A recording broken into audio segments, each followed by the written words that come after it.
Hi, all. Just a quick update on Beaver's Health and Medicines Committee meeting from the 2nd of November. Normal standing items at the top of the agenda: antimicrobial use and anthelmintic use. In terms of antimicrobial stewardship, there was quite a bit of discussion, and I reported back on the collaboration that we've got with RCVS Knowledge, which is exciting, looking to replicate the Farm Vet Champion scheme for equine practice, and also looking at means of benchmarking antimicrobial use, which is something Beaver have been doing for a long time, and obviously is going to become a requirement for the VMD within the next few years. So RCVS have been leading on that project with Beaver heavily providing considerable input into it, with Tim Mayer actually as the equine lead. So that work carries on. Hopefully you'll see a lot more about that around World Antimicrobial Awareness Day coming up next week after, and then more releases from RCVS Knowledge next spring.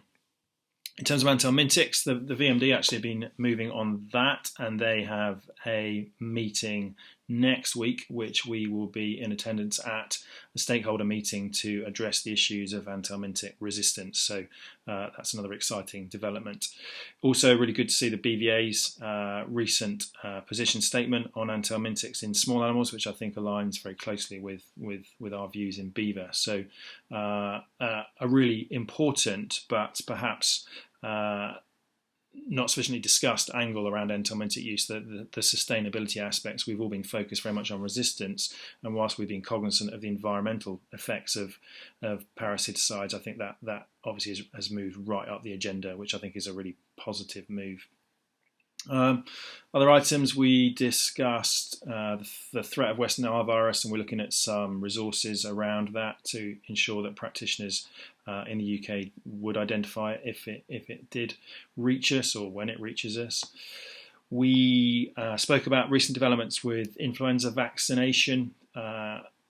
Obviously the proposed changes to vaccination schedules. There's going to be more discussion around that, which again we will feed into discussion about what the other sporting bodies in addition to racing do around vaccination for influenza. So that's a slightly tricky one to navigate, but there'll be more information coming on that shortly. And then obviously I think we're all pleased to see the reintroduction of the free surveillance testing for influenza, which will now operate from Rossdale's rather than the AHT, following the AHT's demise.